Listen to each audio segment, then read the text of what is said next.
How do you do? Beep, beep, beep, beep, beep.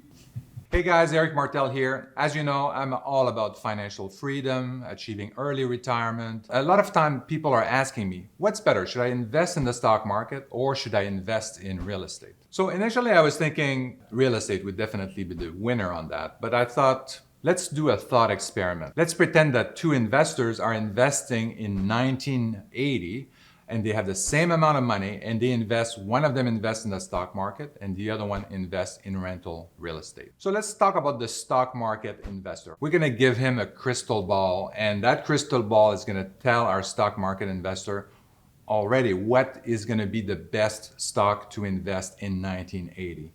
And that stock was Apple Computers. So now let's talk about the real estate investor. Our real estate investor really, he just read a couple of books and he talks to his neighbor and said, you should really get into rental properties. And he looks around and said, okay, I'm gonna invest my $4,000 and I'll buy one real estate rental. So in this video, we're really gonna go through that thought experiment and really show how well would that investor do if they already know that the Apple stock would be up tremendously in 1980 versus a regular investor that just invests in rental real estate. How well would they compare financially? How well would they do in terms of equity as well as net cash flow? And now what we're gonna have is really a fight between the stock market investor that knows about the Apple stock ahead of everybody and a very normal real estate investor. And who is gonna win? The stock market investor or the real estate rental guy? But first, make sure you like and subscribe because every week I'm going to be putting out videos that are going to show you exactly how to achieve financial freedom, how to retire early, and you can only do that by building a passive income portfolio. I'm going to show you exactly what techniques, what investment I make to help you achieve that in the fastest way possible. So this experiment is also a little bit different than the regular experiment because our stock market investor, he knows already that he has information about the future. He knows that Apple stock is gonna give him a tremendous return if he holds on to it, reinvest the dividend year after year, and at the end he's gonna do a tremendous, has a tremendous return. So that's the setup here. But of course it's gonna be requiring our stock market investor to act a little bit differently than other stock market investors. Because he's going to have to stick on to that Apple stock through thick and thin. That means when the stock was not doing so well, that Steve Jobs was fired from his job, that Apple had to be bailed out by Microsoft, and then Steve Jobs had to come back, and all that turmoil. That investor, because he knew in advance that Apple would do well, he's stuck around and stuck with Apple, while other investors, other stock market investors would not have done that. They would have sold the stock, gone to something else, maybe come back and do all kinds of other transactions. But here we have someone that knows already what the future looks like. On the other hand, our rental real estate investor is just acting pretty normally, pretty conservative, is not taking any drastic action or aggressive action to get ahead of the market. He also has, none of these investors have a preconceived notion of what's going to happen in the future. For example, when we end up into some financial crises, the real estate investor and the stock market investors, they're not acting as if they knew exactly what's going to happen next. So they're not taking advantage of things that we know already today. So our story begins when our stock market investor, let's call him Mr. MACINTOSH, has a certain amount of money, $4,400 to be exact. And we have Mr. Moore, who is our real estate investor, and he has the same amount of money. And they meet and they say, hey, you know, I want to invest in Apple. I have a crystal ball and this is what I'm going to invest in. And Mr. Moore is looking at Mr. MACINTOSH and said, yeah, I think I'm just going to stick around with rental real estate. I don't really believe in crystal balls. The reason why I picked 4,400 is that the right amount for our Mr. MACINTOSH to actually buy 200 shares of Apple when it went IPO in 1980. It's also enough money for Mr. Moore, the real estate investor, to buy his first rental property. I didn't want to give them too much money. I wanted to give them the minimum amount of money that I could to really give a sense that anybody at that time any reasonable investor, any reasonable person would be able to afford to either buy the Apple stock or buy real estate rentals. And 4,400, by the way, in today's dollars is equivalent to about $14,000. So as you can see, it's not a tremendous amount of money. Any normal investor would be able to get in on either the Apple stock or the real estate rentals. So our story begins in December 1980, and just to set the scene, so Apple Computers had been making PCs for about 3 years, and they decided to go IPO. That means the initial public offering, a first offering of their shares on the stock market. So Mr. MACINTOSH buys 200 shares of Apple stock at $22 a share, totaling $4,400. So Mr. Moore is our real estate investor, and he's a lot more traditional, more conservative. He uses his $4,400 as a down payment on a $17,000 single family rental. So that's just over 25% down payment, and he mortgages the rest. So this property has a positive cash flow. The cash flow is very small because in 1980, the mortgage rate, the 30-year mortgage rate was 13.74%. 13% interest rate, imagine that. So the house is rented for $250. He pays all his operating expenses, property management, insurance, property taxes. He pays his mortgage, and he's left with $10 a month. Again, because the mortgage payment is significant because of the high interest rate. I came up with the $250 a month in rent based on data that I got from Bureau of Labor Statistics and the Census Bureau, and I made some extrapolation to figure out what the rate would be. And that $250 was basically the average rent in the areas where we invest in 1980 for a $17,000 home. Yeah, so obviously $10 a month net cash flow is not that much, and also the interest rate was very high at the time. So you could see that, again, Mr. Moore is a little bit at a disadvantage compared to Mr. MACINTOSH, who is investing in the stock market. How do you do? Beep, beep, beep, beep, beep. Let's move on to 1985, and Mr. MACINTOSH is looking in the newspaper, and he's very disturbed by what he sees. The Apple CEO, Mr. Steve Jobs, is basically fired from Apple and decided to start his own company called Next. And that company will compete directly with Apple. So you can imagine that Mr. MACINTOSH is wondering what's going to happen with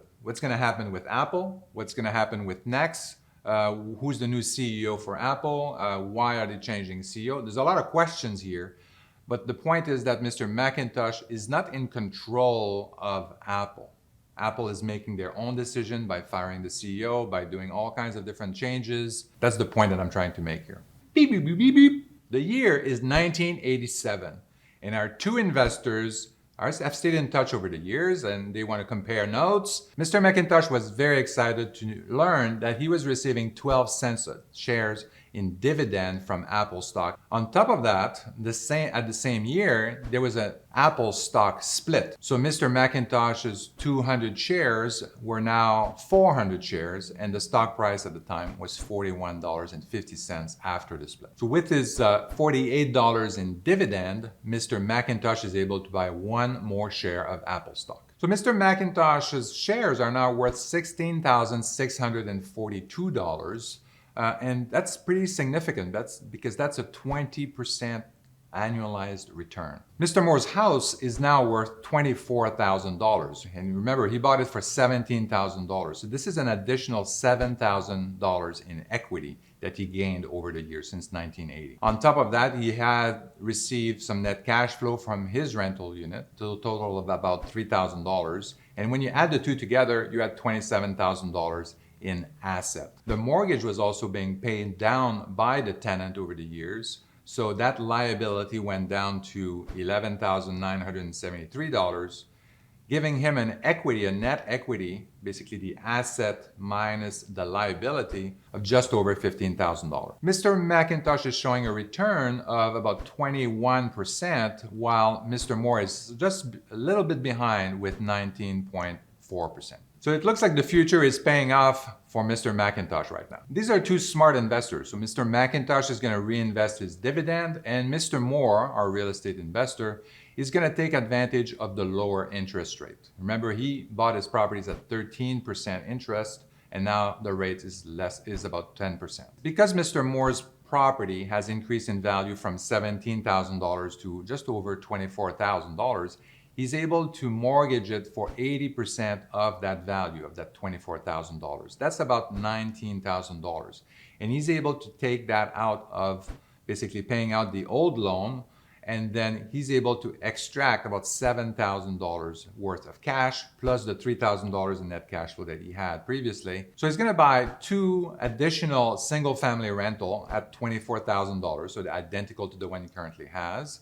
And he's going to put 20% down, which is about $9,000, and he's going to finance the rest. After this, he's left with about $716 cash, but he now has 3 rental properties, which have a total of $72,000 in value. So the equity after refinance is around $15,000. So it's basically the same amount of equity that he had before. It's just that instead of being locked into that one single family rental, is now spread around 3 properties. And by the way, this is what you should be doing when you are a real estate investor as well. You want to make sure that that equity is working for you. So let's flash forward to 2000. Bloop, bloop, bloop. During that period of time, a lot of things happen at Apple. Apple is doing more acquisition and in fact acquired the company Next that Steve Jobs started, bring back Steve Jobs as an interim CEO. Over this period, Apple also was near bankruptcy and had to be bailed out by none other than Microsoft. So even in the face of all this uncertainty, turmoil, changes, Mr. MACINTOSH really trusted his crystal ball and not only held on to the stock, but continued to reinvest the dividends year after year to increase the number of shares that he held in Apple. At that time, Mr. MACINTOSH held 874 shares of Apple, valued at $55.62, and that's about $48,000 in asset value. So from 1988 to 2000, Mr. Moore continued to accumulate his net cash flow and reinvesting it as soon as he could into additional single-family rentals. By the end of year 2000, Mr. Moore was able to accumulate 14 houses in his single-family rental portfolio. Each house is worth $39,000 roughly, is about $550,000 in asset value. He owes about $320,000 in mortgages, and his net equity is $250,000. In terms of cash flow, Mr. Moore is getting $80,000 in gross rent, and he's making $14,000 a year in net cash flow. So I just want to point out that these houses where Mr. Moore is investing is exactly the same areas and the same metropolitan areas that I'm investing today, which is Memphis, Cleveland, St. Louis, Detroit. And the average price of the house where Mr. Moore is investing, which is the Midwest, is about $39,000. And with this amount of cash flow, $15,000 a year, he can basically put a down payment on 2 houses per year. So when we're comparing Mr. MACINTOSH with his 874 shares of Apple, and he's doing very well, and we're comparing that with Mr. Moore and his 14 rental properties, it looks like Mr. Moore's net equity is really crushing Mr. MACINTOSH equity in the stock market. But Mr. MACINTOSH has his crystal ball and he knows the future, and he's just waiting for the moment where he can tell Mr. Moore, "See, I told you so." And soon Mr. MACINTOSH is really going to see the future happen in front of him, because this is where we're going to end up in the years where the iPhone, the iPod, and all these technologies are going to come to light. So right now we're looking at $247,000 in net equity for Mr. Moore and about $50,000 for Mr. MACINTOSH on the stock market. When we look at the annualized return, Mr. Moore is around 22% annualized return, while Mr. MACINTOSH is around 12%. But something is about to change. So at the end of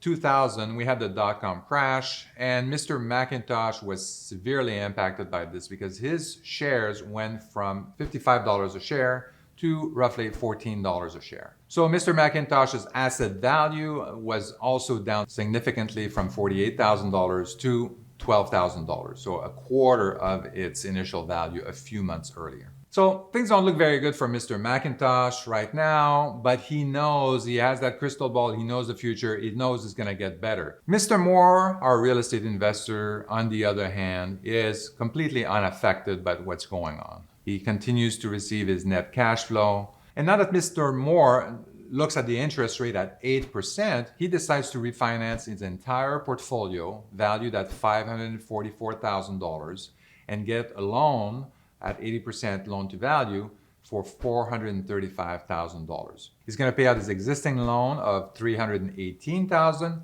and he will be left with $117,000 from that refi. With that $117,000 from the refi, plus the $21,000 that he has, cash that he has on hand from his net cash flow. So he's able to put a down payment on 17 single-family rentals to be added to his portfolio at a price of $39,000 per single-family rental. Suddenly, his annual cash flow jumps to $27,000 a year. With this kind of cash flow, and when you require only $8,000 to buy a single-family rental in the Midwest where he's investing, you can see that Mr. Moore is going to be able to acquire new rental units very quickly. Now we're 2005. 2005, things are going very well for Apple. New products, a lot of excitement and vibe around Apple and the technology that they build, a good following.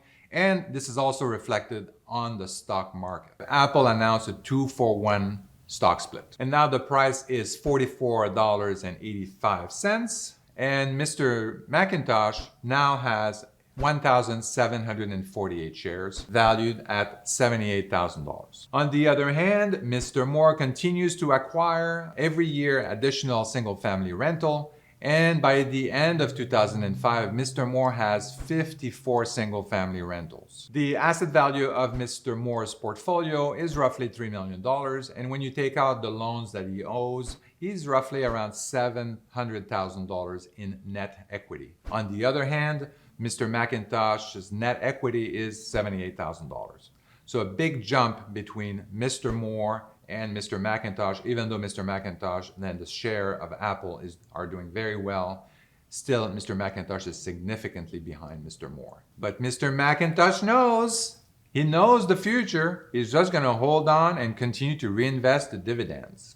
So Mr. Moore's annualized return around 22% and Mr. MACINTOSH around 12.1%. At the end of 2005, Mr. Moore decides to refinance again his entire portfolio and reinvest the funds into more rentals. With that refinance, Mr. Moore is able to acquire 14 more rentals, which brings him up to 68 units. His net equity is still around $700,000, but instead of being spread over 54 homes, it's now spread over 68 single-family rentals. And now we're moving into the financial crisis of 2008. And so what's going to happen to Mr. Moore's rental portfolio? And what's going to happen to Mr. MACINTOSH Apple stock? So we started seeing the effect of the financial crisis of 2008, actually in 2007, when we saw the housing prices go down 5.6% that year.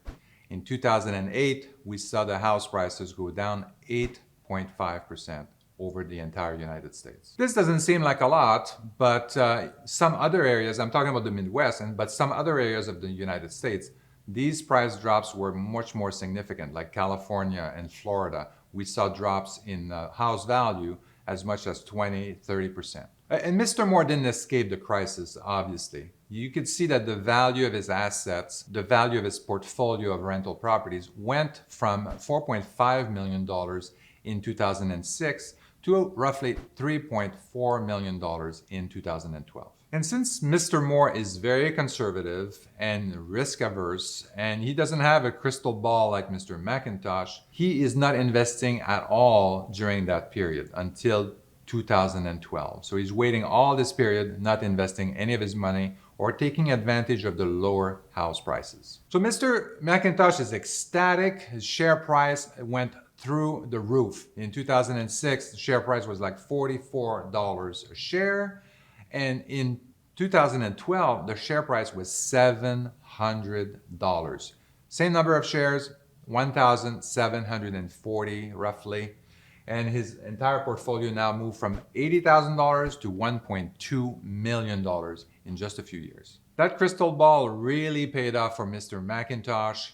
But the reality is that Mr. MACINTOSH is just slightly behind Mr. Moore, even after this financial crisis. The net equity of Mr. MACINTOSH is around $1.2 million, while the net equity for Mr. Moore is $1.6 million. The average annual rate of return for Mr. Moore around 20%, while the average rate of return for Mr. MACINTOSH around 18%. So with this new rental portfolio of 153 houses, Mr. Moore now has $300,000 a year in net cash flow, which is nearly $2,000 a year per unit. And now this is where things really start to get crazy.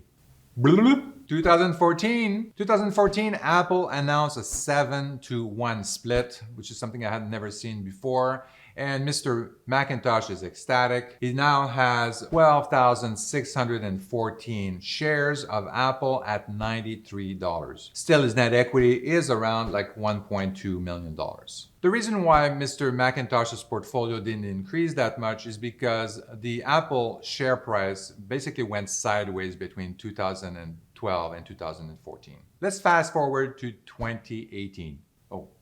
Let's flash forward to 2018. In 2018, Mr. MACINTOSH is looking at his portfolio and things are doing very well. In 2014, there was a 7-to-1 stock split, and the price is now valued per share at $168 a share, and he has 13,411 shares in his portfolio. He has used the dividend every year to buy additional shares, and his total equity is now $2.2 million. And every year he's making about $34,000 in dividend, which he is reinvesting in the Apple stock. On the other hand, Mr. Moore has achieved financial freedom and beyond. At the end of 2018, Mr. Moore is the CEO of a real estate empire worth $27 million in asset value. Mr. Moore is left with $10 million in net equity. With a 22% return on his investment, Mr. Moore now has 403 rental properties, generating just about $500,000 in net cash flow. And when we compare Mr. MACINTOSH with Mr. Moore, Mr. MACINTOSH has about $2.5 million in net equity, and Mr. Moore has $10 million. Let's flash forward to today and do our final count. Bleep, bleep, bleep. So let's start with Mr. MACINTOSH. As you have seen probably very recently, Apple has done very well during the pandemic. In 2019, the price rose 86%, and in 2020, it rose 80%. So at the end of 2021, Mr. MACINTOSH has about 221,000 shares of Apple because he continued to reinvest. The value, about $39 million, which gives him an annualized return year over year of 26%. Well, great job, Mr. MACINTOSH. You are now a millionaire with $39 million. Mr. Moore, on the other hand, didn't do too bad either. He accumulated a rental portfolio of 664 rental units with a net equity of $46 million, with an annualized return of 26%. So who's the winner? If we just look at equity, Mr. Moore comes up on top with $46 million over $39 million. Mr. MACINTOSH, still with his crystal ball and his knowledge of the future, did not outperform a regular real estate investor investing in rental properties in the Midwest over that same period. Did that surprise you? It surprised me. I had a feeling that the rental real estate would be better than the stock market. But I didn't realize that even with the knowledge of the future and picking the best stock, the best performing stock since 1980, that the two would be so close. And this is amazing that just a regular real estate investor investing in rental properties in the Midwest is able to outperform someone that has knowledge of the future investing in one stock in the stock market. So what does this say?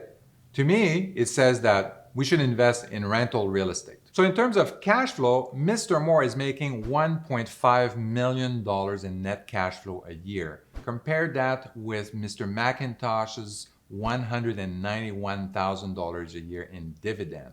This is a massive difference. They don't have the same lifestyle. In 2022, I think everybody would prefer to be in Mr. Moore's shoes over Mr. MACINTOSH's. I hope this puts to bed the question of whether real estate is better than stock market investing. And if anybody tries to tell you different, send them a link to this video. Make sure you like and subscribe because every week I'm going to put out videos to show you how to achieve financial freedom with real estate investing. Thank you and goodbye.